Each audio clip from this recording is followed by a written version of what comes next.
Assalamualaikum warahmatullahi wabarakatuh.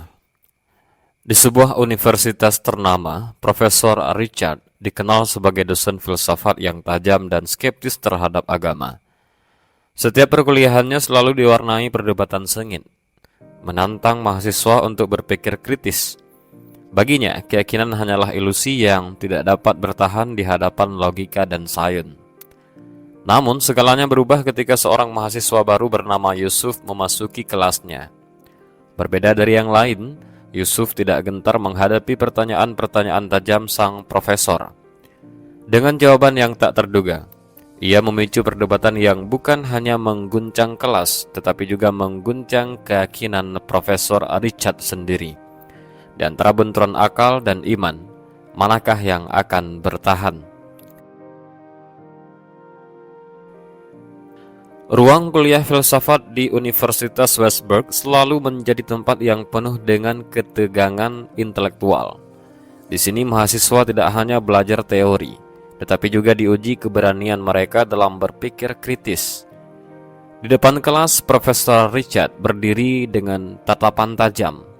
Dengan jas abu-abu khasnya, ia menyisir pandangan ke seluruh mahasiswa yang duduk di hadapannya. Di tangannya ada selembar kertas yang tampak seperti kutipan dari seorang filsuf terkenal. "Ladies and gentlemen," katanya suaranya tegas namun tenang. "Selamat datang di kelas filsafat saya. Satu hal yang harus kalian ingat. Di ruangan ini tidak ada tempat bagi dogma atau keyakinan buta. Jika kalian ingin bertahan, kalian harus belajar berpikir. Logika adalah senjata utama kalian. Dan saya tidak akan menerima jawaban yang hanya berdasarkan perasaan atau tradisi." Beberapa mahasiswa saling melirik.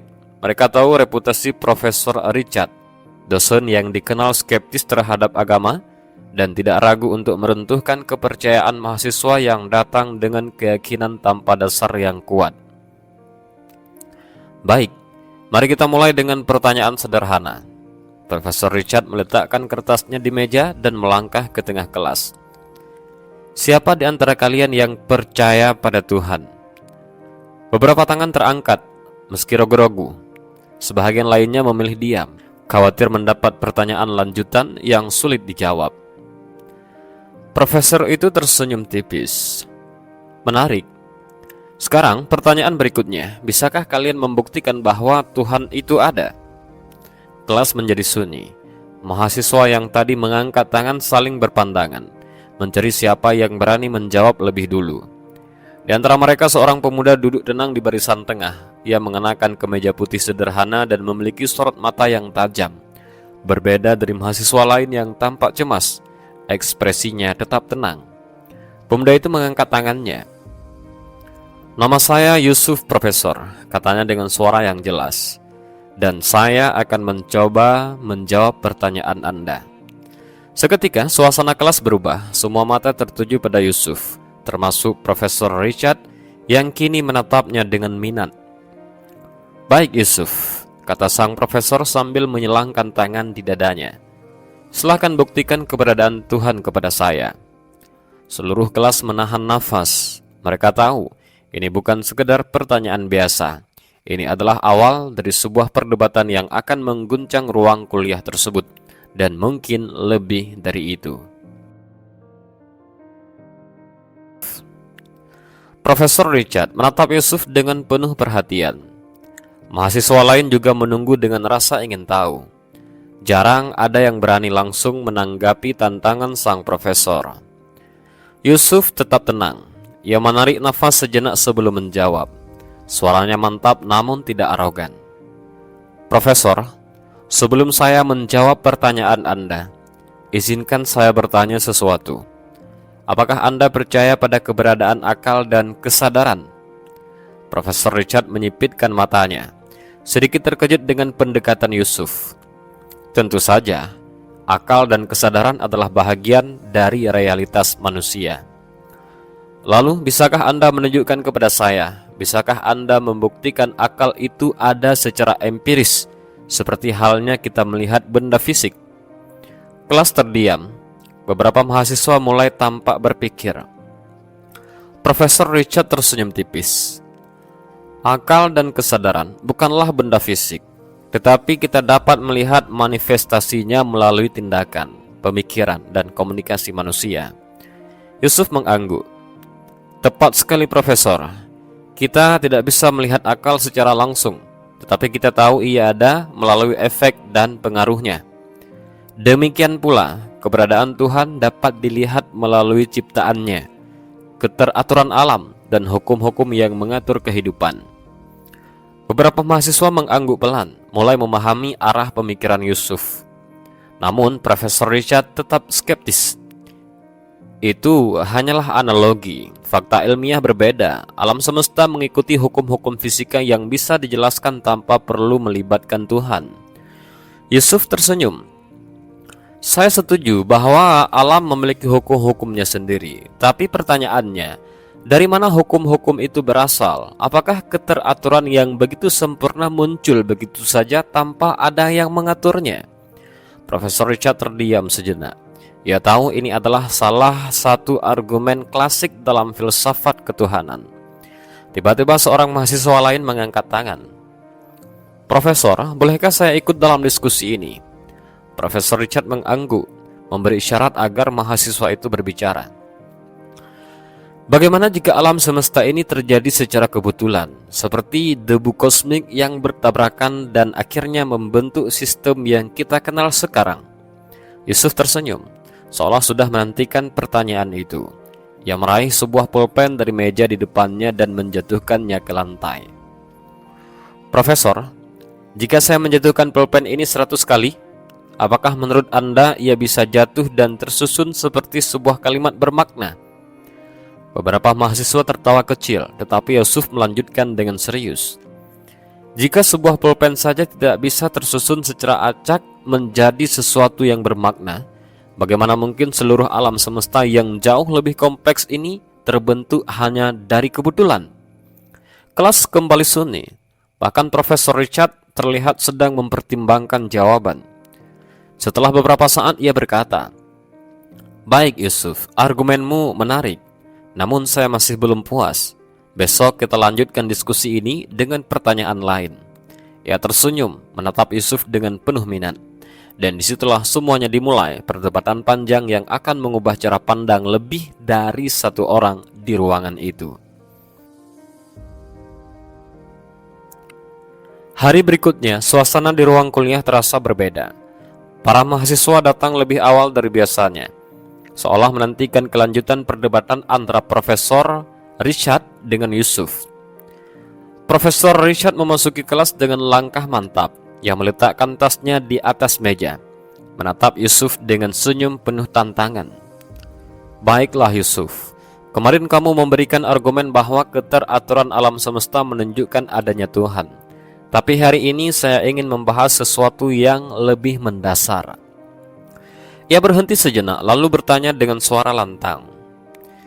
Jika Tuhan itu ada dan Maha Pengasih, mengapa dunia ini penuh dengan penderitaan? Mengapa ada perang, kelaparan, penyakit, dan ketidakadilan? Beberapa mahasiswa mengangguk, setuju dengan pertanyaan itu. Ini adalah salah satu argumen ateisme yang paling sering digunakan. Jika Tuhan itu baik, mengapa ia membiarkan kejahatan terjadi? Semua mata tertuju pada Yusuf, namun pemuda itu tetap tenang, seperti sudah siap menghadapi pertanyaan ini.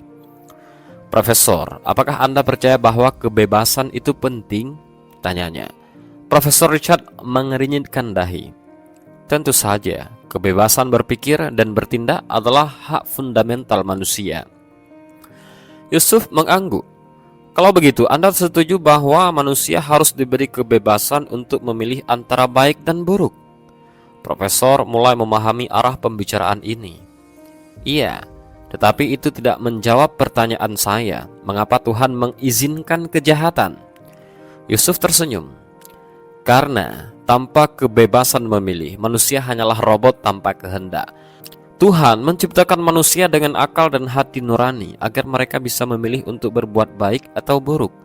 Jika Tuhan memaksa semua orang untuk selalu berbuat baik, maka tidak ada yang namanya kebaikan sejati. Karena kebaikan sejati hanya ada jika kita bisa memilihnya dengan sadar. Kelas terdiam, beberapa mahasiswa tampak merenung. Namun Profesor Richard tidak menyerah. Baik, saya bisa menerima itu. Tapi bagaimana dengan bencana alam, gempa bumi, tsunami, wabah penyakit? Semua itu bukan akibat pilihan manusia. Mengapa Tuhan mengizinkan penderitaan semacam itu? Yusuf mengambil jeda sejenak sebelum menjawab. Profesor, apakah Anda pernah melihat seorang dokter yang memberikan suntikan kepada anak kecil? Profesor mengenyitkan dahi. Ya, tentu saja. Apa yang terjadi? Anak itu menangis kesakitan, bukan? Iya, jawab Profesor. Tapi apakah dokter itu jahat karena menyuntiknya? Profesor terdiam. Kadang, sesuatu yang menyakitkan dalam hidup ini adalah bahagian dari proses yang lebih besar. Proses yang mungkin belum kita pahami sepenuhnya. Seperti seorang dokter yang menyuntik anak kecil demi kesehatannya. Tuhan juga mengizinkan cobaan dalam hidup ini agar manusia tumbuh, belajar, dan menyadari makna sejati dari kehidupan. Kelas menjadi sunyi. Beberapa mahasiswa tampak kagum dengan cara Yusuf menjawab. Namun Profesor Richard tetap belum sepenuhnya puas. Jawabanmu menarik, Yusuf, tapi saya masih memiliki lebih banyak pertanyaan. Kita lanjutkan besok. Yusuf tersenyum. Dengan senang hati, Profesor. Dan dengan itu perdebatan terus berlanjut, semakin dalam dan semakin menantang. Hari ketiga di perkuliahan tiba, dan seperti yang diduga, ruang kelas kembali dipenuhi mahasiswa yang penasaran. Perdebatan antara Profesor Richard dan Yusuf telah menjadi topik hangat di kampus, bahkan menarik perhatian mahasiswa dari jurusan lain. Profesor Richard memasuki ruangan dengan tatapan penuh keyakinan. Kali ini ia datang dengan persiapan lebih matang. Yusuf, panggilnya sambil menatap pemuda itu. Kau sudah menjawab tentang kebebasan dan penderitaan, tapi sekarang saya ingin bertanya sesuatu yang lebih fundamental. Ia berjalan perlahan di depan kelas, lalu berhenti dan berkata, jika Tuhan itu ada, mengapa tidak ada bukti yang jelas? Mengapa Tuhan tidak menampakkan dirinya secara langsung kepada manusia, sehingga kita semua bisa percaya tanpa ragu? Beberapa mahasiswa mengangguk setuju. Ini adalah pertanyaan yang sering muncul dalam perdebatan teologis. Jika Tuhan ingin manusia percaya, mengapa ia tidak membuat keberadaannya lebih jelas? Yusuf tersenyum, seolah sudah menantikan pertanyaan ini. Ia menarik nafas lalu berkata, Profesor, apakah Anda percaya bahwa cinta itu ada? Profesor mengerutkan dahi. Tentu saja, cinta adalah bahagian dari pengalaman manusia. Bisakah Anda melihat cinta, atau menyentuhnya, atau menimbangnya di dalam laboratorium? Profesor terdiam. Tidak, tapi kita bisa merasakannya dan melihat efeknya. Yusuf mengangguk. Begitu pula dengan keberadaan Tuhan, kita mungkin tidak bisa melihatnya secara langsung, tapi kita bisa melihat tanda-tandanya di sekitar kita. Dalam keindahan alam, dalam hukum-hukum yang mengatur alam semesta, dalam keajaiban kehidupan itu sendiri. Beberapa mahasiswa mulai berbisik satu sama lain. Mereka bisa melihat logika dalam jawaban Yusuf. Namun, Profesor Richard tetap tak menyerah. Itu jawaban yang bagus, Yusuf. Tapi jika Tuhan benar-benar ingin kita percaya, bukankah lebih mudah jika Dia menunjukkan dirinya kepada kita? Jika Dia muncul di langit dan berkata, Akulah Tuhan, bukankah itu akan mengakhiri semua keraguan? Yusuf tersenyum lagi. Profesor, apakah Anda pernah mendengar kisah Firaun? Profesor Richard mengangguk. Iya, dalam sejarah Mesir kuno dan juga dalam kitab suci. Fir'aun melihat langsung mukjizat Nabi Musa. Laut terbelah di hadapannya, tongkat berubah menjadi ular, tangan Nabi Musa bercahaya. Tapi apakah dia percaya? Profesor terdiam. Bahkan jika Tuhan menampakkan dirinya secara langsung, tidak semua orang akan percaya, karena iman bukan hanya tentang melihat, tetapi tentang hati yang terbuka untuk menerima kebenaran. Kelas kembali sunyi. Beberapa mahasiswa tampak kagum dengan logika Yusuf. Namun Profesor Richard masih belum menyerah. Jawabanmu menarik, Yusuf, tapi saya masih punya pertanyaan yang lain. Yusuf tersenyum percaya diri. Saya siap, Profesor, mari kita lanjutkan besok. Dan perdebatan semakin menarik, dan perlahan keyakinan seseorang mulai diuji. Hari keempat tiba, dan suasana di ruang kelas semakin tegang. beberapa mahasiswa yang awalnya hanya sekedar menonton kini mulai aktif berdiskusi sebelum perkuliahan dimulai. Profesor Richard datang dengan membawa beberapa buku dan tablet, tanda bahwa hari ini ia siap dengan argumen yang lebih kuat. Setelah meletakkan barang-barangnya di meja, ia menatap Yusuf dengan senyum penuh tantangan. "Yusuf," katanya dengan nada serius, "ilmu pengetahuan telah membuktikan banyak hal tentang alam semesta. Kita tahu bagaimana planet-planet terbentuk, bagaimana kehidupan berevolusi, dan bagaimana hukum-hukum fisika bekerja. Semua ini bisa dijelaskan tanpa perlu melibatkan Tuhan. Jika Tuhan itu benar-benar ada, mengapa kita tidak menemukannya dalam eksperimen ilmiah?" Mahasiswa lain mengangguk setuju. Ini adalah pertanyaan yang sering muncul dalam perdebatan antara sains dan agama. Yusuf tetap tenang. Ia menatap profesor dengan senyum tipis. "Profesor, apakah menurut Anda ilmu pengetahuan bisa menjelaskan segalanya?" tanyanya. Profesor Richard berpikir sejenak. Sejauh ini, ilmu pengetahuan telah menjelaskan hampir semua aspek kehidupan dan terus berkembang. Mungkin suatu hari nanti kita bisa memahami segalanya. Yusuf mengangguk. "Baik, tapi izinkan saya bertanya sesuatu. Jika seseorang menemukan sebuah buku yang sangat kompleks, penuh dengan informasi, apakah Anda akan percaya bahwa buku itu terbentuk dengan sendirinya karena hukum alam?" Profesor menggeleng. "Tentu saja tidak. Buku ditulis oleh seseorang yang memiliki akal dan tujuan." Yusuf tersenyum. "Lalu, bagaimana dengan DNA manusia? DNA adalah kode yang jauh lebih kompleks daripada buku apapun yang pernah ditulis oleh manusia. Ia memiliki informasi rinci tentang tubuh kita, tentang bagaimana sel bekerja, tentang karakteristik unik kita. Apakah masuk akal jika sesuatu yang begitu kompleks ini muncul secara kebetulan tanpa ada perancang di baliknya?" Beberapa mahasiswa mulai berbisik-bisik. Mereka memahami arah pembicaraan ini.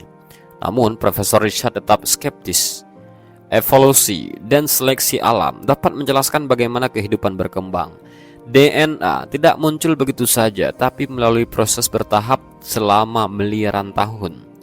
Yusuf mengangguk. "Saya tidak menyangkal bahwa ada proses ilmiah dalam pembentukan kehidupan. Tapi pertanyaannya tetap sama. Siapa yang menciptakan hukum-hukum yang memungkinkan evolusi terjadi? Siapa yang menetapkan aturan dalam DNA sehingga ia bisa bekerja dengan sempurna?" Kelas terdiam. Ini adalah argumen yang tidak bisa diabaikan begitu saja. Profesor Richard menarik nafas dalam. "Baik Yusuf, aku mengakui bahwa masih ada banyak hal yang belum bisa dijelaskan oleh ilmu pengetahuan. Tapi itu bukan berarti Tuhan adalah jawabannya. Bisa saja kita hanya belum menemukannya." Yusuf tersenyum. "Benar Profesor, tapi bukankah lebih logis untuk percaya bahwa ada desainer di balik desain yang begitu sempurna daripada berasumsi semuanya terjadi secara kebetulan?" Profesor tidak langsung menjawab. Ia tampak berpikir lebih dalam dari biasanya. Mahasiswa lain memperhatikan dengan seksama. Ini bukan lagi sekedar perdebatan biasa. Ini adalah pertarungan antara cara pandang dunia. Dan perdebatan masih jauh dari selesai. Hari kelima perdebatan tiba, dan ruangan terasa semakin sesak. Isu yang dibahas semakin mendalam, membuat banyak mahasiswa dari fakultas lain ikut hadir hanya untuk menyaksikan adu argumen antara Profesor Richard dan Yusuf. Profesor Richard memasuki kelas dengan sikap yang lebih hati-hati. Ia mulai menyadari bahwa Yusuf bukan lawan debat yang mudah dikalahkan. Hari ini ia memutuskan untuk menggali aspek lain yang sering menjadi perdebatan besar dalam sejarah, agama, dan kitab sucinya. "Yusuf," ucapnya setelah kelas sunyi, "sejauh ini kau berargumen bahwa Tuhan itu ada dan bahwa alam semesta ini adalah buktinya. Tapi sekarang aku ingin bertanya tentang Islam secara khusus." Ia menatap Yusuf dengan tajam. "Setiap agama mengklaim memiliki kitab suci dari Tuhan, tapi banyak dari kitab-kitab itu bertentangan satu sama lain dan sebahagian besar ditulis oleh manusia. Jika Al-Quran benar-benar dari Tuhan, apa buktinya?" Beberapa mahasiswa mengangguk. Ini adalah pertanyaan yang sering muncul dalam perdebatan antara agama dan skeptisme. Yusuf tersenyum, seolah sudah mengantisipasi pertanyaan itu. "Profesor, saya akan menjawab dengan sederhana. Jika sebuah buku mengaku berasal dari Tuhan, maka setidaknya ia harus memenuhi 3 syarat. Pertama, ia tidak boleh memiliki kontradiksi. Kedua, ia harus memiliki pengetahuan yang melampaui zamannya. Dan ketiga, ia harus tetap relevan sepanjang zaman. Al-Quran memenuhi ketiga syarat ini. Profesor menyilangkan tangan. Berikan contoh konkret. Yusuf mengangguk. Baik, mari kita mulai dengan yang pertama. Tidak ada kontradiksi. Dalam Al-Quran, Allah menantang manusia untuk menemukan kesalahan di dalamnya. Maka apakah mereka tidak mentadabburi Al-Quran? Kalau kiranya Al-Quran itu bukan dari sisi Allah, tentulah mereka mendapat pertentangan yang banyak di dalamnya. Al-Quran Surah An-Nisa ayat 82. Profesor tetap diam, menunggu Yusuf melanjutkan. Kedua, pengetahuan yang melampaui zamannya. Al-Quran menyebut banyak fakta ilmiah yang baru bisa dipahami manusia berabad-abad kemudian. Contohnya, Al-Quran menyebut bahwa segala sesuatu berasal dari air. Al-Quran Surah Al-Anbiya ayat 30. Bahwa janin berkembang dalam 3 tahap di dalam rahim. Al-Quran Surah Az-Zumar ayat 6. Dan bahwa alam semesta mengembang. Al-Quran Surah Adz-Dzariyat ayat 47. Ilmuwan modern baru mengetahui fakta-fakta ini ratusan tahun setelah Al-Quran diturunkan. Beberapa mahasiswa terkejut dan beberapa mulai membuka ponsel mereka untuk memeriksa ayat yang disebutkan Yusuf. Profesor Richard mengernyitkan dahi. Itu kebetulan, mungkin penulisnya hanya memiliki pengetahuan lebih dibanding orang-orang di zamannya. Yusuf tersenyum lagi. Profesor, mari kita berbicara tentang tantangan terbesar Al-Quran. Ia tidak bisa ditiru. Dalam Al-Quran Surah Al-Baqarah ayat 23, Allah menantang manusia untuk membuat satu surat saja yang setara dengan Al-Quran. Selama lebih dari 1400 tahun, tidak ada yang bisa melakukannya, bahkan dengan kemajuan sastra Arab yang luar biasa. Kelas kembali sunyi, bahkan mahasiswa yang skeptis pun tampak mulai mempertimbangkan argumen Yusuf. Namun, Profesor Richard tidak menyerah. Menarik Yusuf, tapi bukankah semua ini hanya masalah iman? Bukankah yang percaya pada Al-Quran hanya Muslim saja? Yusuf menggeleng. Tidak juga Profesor, ada banyak ilmuwan dan peneliti non-Muslim yang mengakui keajaiban Al-Quran, meskipun mereka tidak memeluk Islam. Salah satu contohnya adalah Dr. Maurice Bucaille, seorang dokter asal Prancis yang menulis buku The Bible, The Quran, and the Science. Setelah meneliti, ia mengakui bahwa Al-Quran tidak memiliki kesalahan ilmiah. Profesor Richard terdiam lebih lama kali ini. Ia tidak menyangka Yusuf akan memberikan jawaban sekuat ini. Para mahasiswa mulai melihat perubahan di wajah profesor mereka. Ini bukan sekedar debat biasa. Ini adalah pergeseran pemikiran yang nyata. Tapi perdebatan masih belum selesai. Profesor Richard mengambil nafas panjang dan berkata, "Baiklah Yusuf, besok aku akan datang dengan pertanyaan yang lebih sulit." Dan Yusuf hanya tersenyum. "Saya siap, Profesor." Hari ke-6 tiba, dan ruangan kelas semakin padat. Perdebatan antara Profesor Richard dan Yusuf telah menjadi perbincangan di seluruh kampus. Banyak mahasiswa dari berbagai jurusan, bahkan beberapa dosen datang hanya untuk menyaksikan bagaimana diskusi ini berkembang. Profesor Richard datang dengan ekspresi yang lebih serius dari sebelumnya. Ia menyadari bahwa Yusuf bukan hanya sekedar mahasiswa biasa, tapi seorang yang benar-benar memahami keyakinannya dengan baik. Setelah suasana tenang, Profesor memulai. "Baiklah Yusuf, kita telah berbicara tentang keberadaan Tuhan dan tentang Al-Quran. Tapi sekarang aku ingin bertanya sesuatu yang lebih luas." Dia berjalan perlahan di depan kelas lalu melanjutkan. "Mengapa Islam? Mengapa bukan agama lain? Ada begitu banyak agama di dunia, masing-masing dengan klaim kebenarannya sendiri. Jika Islam adalah satu-satunya kebenaran, mengapa masih ada miliaran orang yang percaya pada agama lain atau tidak beragama sama sekali?" Pertanyaan ini berat. Beberapa mahasiswa tampak mengangguk setuju. Ini adalah inti dari perdebatan agama yang paling mendasar. Namun Yusuf tetap tenang. Ia menarik nafas lalu berkata, "Profesor, sebelum saya menjawab, izinkan saya bertanya sesuatu kepada Anda dan semua yang ada di sini." Ia menatap mahasiswa di sekelilingnya. "Jika ada banyak jalan menuju sebuah tujuan, apakah semua jalan itu benar? Jika seorang ingin pergi ke sebuah kota tetapi setelah mengambil jalur, apakah ia akan sampai di sana? Beberapa mahasiswa mulai memahami arah pembicaraan Yusuf. Dr. Richard tersenyum tipis.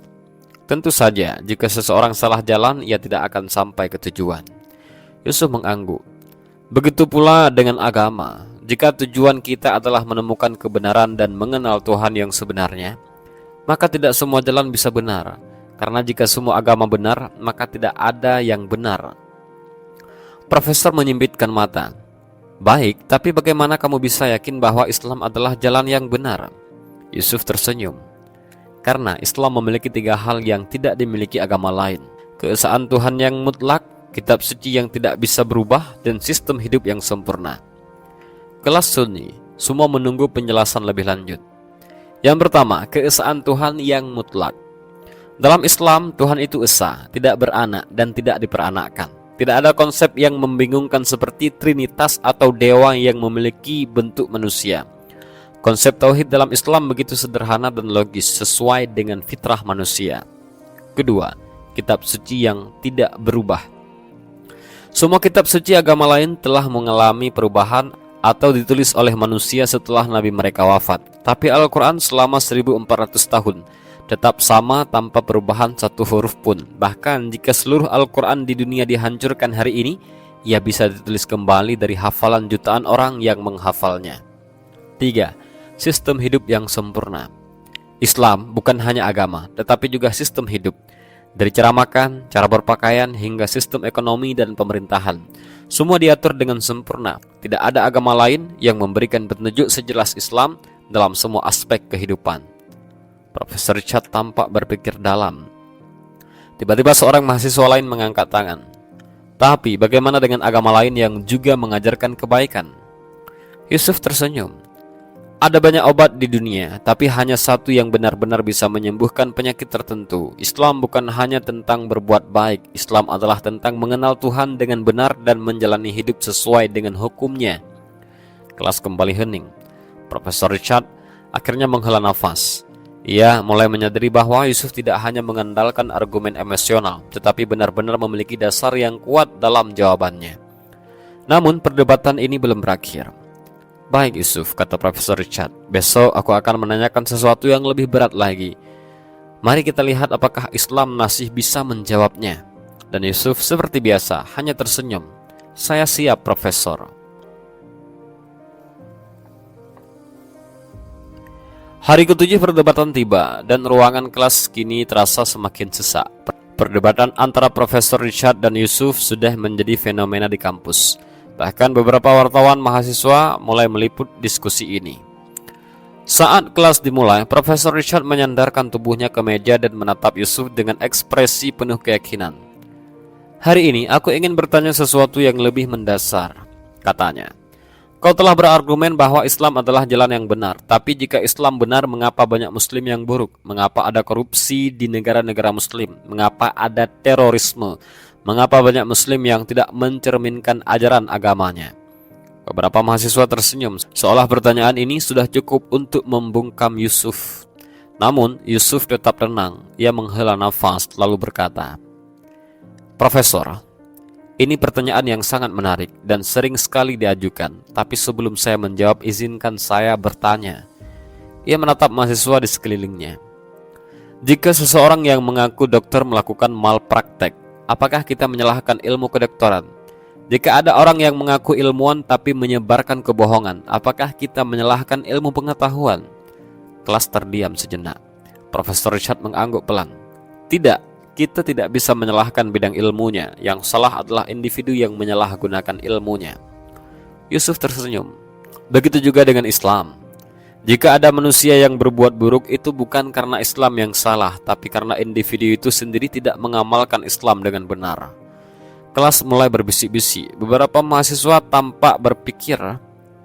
Tapi potong seorang mahasiswa dari belakang. Bukankah negara-negara Muslim juga penuh dengan masalah, korupsi, kemiskinan, perang? Yusuf mengangguk. Benar, tapi izinkan saya bertanya lagi, apakah negara-negara itu menjalankan Islam sepenuhnya? Apakah hukum-hukum Islam diterapkan secara menyeluruh? Mahasiswa terdiam. Kita tidak bisa menyalahkan Islam atas kesalahan manusia yang tidak menjalankannya dengan benar. Jika ada orang yang menyebut dirinya Muslim tapi hidupnya penuh kemaksiatan, apakah itu berarti Islam mengajarkan keburukan? Tidak, justru sebaliknya, Islam mengajarkan kebaikan, tetapi tidak semua Muslim mengikutinya dengan benar. Profesor Richard menyela. Tapi bagaimana dengan terorisme? Banyak orang mengasosiasikan Islam dengan kekerasan. Yusuf tersenyum. Profesor, apakah Anda tahu bahwa mayoritas korban terorisme justru adalah Muslim? Apakah Anda tahu bahwa Islam melarang pembunuhan terhadap orang yang tidak bersalah?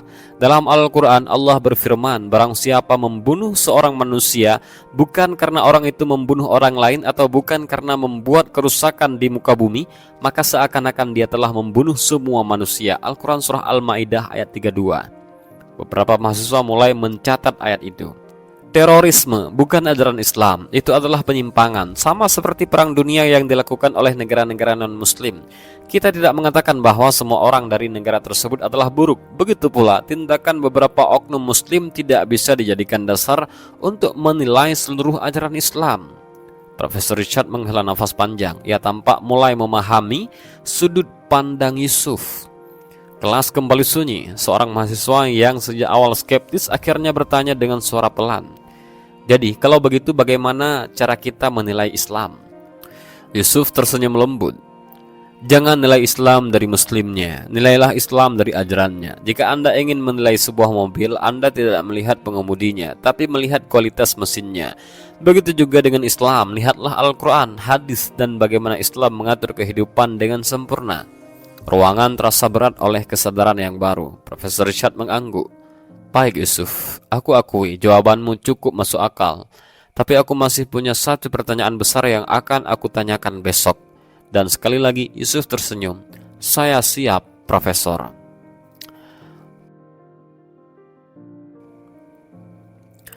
Hari ke-8 perdebatan telah tiba. Suasana di kelas terasa lebih hening dari biasanya. Para mahasiswa duduk dengan penuh perhatian, menunggu kelanjutan diskusi yang semakin mendalam. Profesor Richard hari ini tampak berbeda, tidak seperti sebelumnya. Ia tidak lagi menunjukkan sikap ingin menjatuhkan Yusuf, tapi lebih kepada ingin mencari jawaban. Ia berjalan pelan di depan kelas, lalu bertanya, Yusuf, kau telah menjelaskan tentang Tuhan, Islam, dan Muslim, tapi ada satu pertanyaan yang lebih sulit. Jika Islam adalah kebenaran dan Tuhan itu Maha Pengasih, mengapa dunia ini penuh penderitaan? Mengapa ada banyak orang menderita dan orang jahat hidup senang? Jika Tuhan adil, mengapa Dia membiarkan semua ini terjadi? Suasana kelas menjadi tegang. Ini adalah pertanyaan yang sering muncul dalam banyak benak orang, bahkan di antara orang-orang beriman sekalipun. Yusuf menghela nafas sejenak, lalu menatap langsung ke arah profesor. Profesor, izinkan saya bertanya lebih dulu. Apakah seorang guru sedang menguji muridnya bisa langsung membantu mereka menjawab soal? Profesor Richard berpikir sejenak, lalu menggeleng. Tidak, karena itu akan membuat ujian menjadi sia-sia. Yusuf tersenyum. Begitulah kehidupan ini, Profesor. Dunia adalah ujian. Jika Tuhan menciptakan dunia tanpa penderitaan, tanpa tantangan, tanpa kesulitan, maka kehidupan ini tidak akan punya makna. Kita tidak akan bisa membedakan siapa yang sungguh-sungguh beriman dan siapa yang tidak. Seorang mahasiswa mengangkat tangan. Tapi bagaimana dengan anak-anak kecil yang meninggal kelaparan? Apakah itu juga ujian? Yusuf menatap mahasiswa itu dengan penuh empati. Kita sering bertanya mengapa Tuhan membiarkan penderitaan, tapi pertanyaan yang lebih tepat adalah mengapa manusia membiarkan penderitaan terjadi. Tuhan telah memberikan kita semua sumber daya di dunia ini untuk berbagi, tapi sebahagian manusia justru menumpuk kekayaan dan membiarkan yang lain kelaparan. Bukankah itu kesalahan kita, bukan Tuhan? Kelas mulai bergumam. Beberapa mahasiswa mulai tampak merenung. Profesor Richard menatap Yusuf dengan penuh perhatian. Jadi, menurutmu penderitaan ini punya tujuan? Yusuf mengangguk. Ya, Profesor, penderitaan adalah ujian dan juga bentuk kasih sayang Tuhan. Dalam Islam, kita diajarkan bahwa setiap kesulitan yang akan kita hadapi bisa menjadi penghapus dosa dan meningkatkan derajat kita di sisi Tuhan. Ia melanjutkan, lihatlah kehidupan orang-orang besar, para nabi, orang-orang yang paling dicintai Tuhan, justru mengalami penderitaan yang paling berat. Nabi Muhammad misalnya, kehilangan kedua orang tua sejak kecil, dihina, disiksa, bahkan diusir dari kampung halamannya. Tapi semua itu bukan karena Tuhan tidak mencintainya, justru karena Tuhan ingin mengangkat derajatnya lebih tinggi. Seorang mahasiswa di barisan depan berbisik, "Jadi, penderitaan bukan tanda Tuhan tidak peduli." Yusuf tersenyum. Sebaliknya, penderitaan bisa menjadi tanda cinta Tuhan. Allah berfirman dalam Al-Quran, apakah manusia mengira bahwa mereka akan dibiarkan hanya dengan mengatakan, "Kami telah beriman," dan mereka tidak diuji? Al-Quran Surah Al-Ankabut ayat 2. Kelas terdiam, beberapa mahasiswa mulai mencatat ayat itu. Profesor Richard akhirnya bersandar di mejanya dan menghela nafas. Jadi, menurut Islam, penderitaan adalah bahagian dari rencana Tuhan. Yusuf mengangguk. Iya, Profesor. Dunia ini bukan tempat akhir. Jika kita hanya melihat kehidupan di dunia ini, kita akan merasa bahwa segalanya tidak adil. Tapi Islam mengajarkan bahwa ada kehidupan setelah mati, di mana setiap orang akan mendapatkan balasan yang seadil-adilnya. Profesor tampak berpikir dalam. Baiklah Yusuf, aku harus mengakui jawabanmu membuatku berpikir ulang. Tapi aku masih punya satu pertanyaan terakhir yang akan menentukan segalanya. Dan Yusuf seperti biasa tersenyum. Saya siap, Profesor.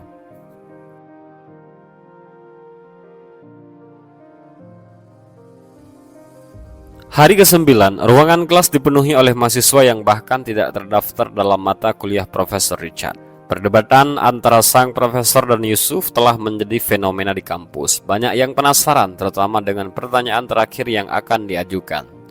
Profesor Richard berdiri di depan kelas, menatap Yusuf dengan sorot mata yang berbeda. Kali ini bukan lagi pandangan skeptis, melainkan keingintahuan yang tulus. Yusuf, aku sudah mengajukan banyak pertanyaan dan jawaban-jawabanmu selalu membuatku berpikir ulang. Tapi ada satu pertanyaan terakhir, katanya. Suaranya lebih tenang dari sebelumnya. Apa bukti terbesar bahwa Islam adalah kebenaran? Ruangan kelas hening, semua menunggu jawaban Yusuf. Yusuf tersenyum.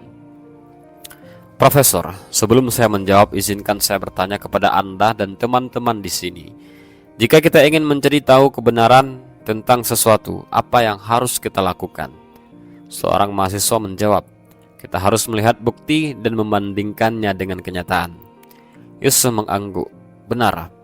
Maka untuk membuktikan apakah Islam adalah kebenaran, kita harus melihat buktinya, dan saya akan memberikan 3 bukti terbesar.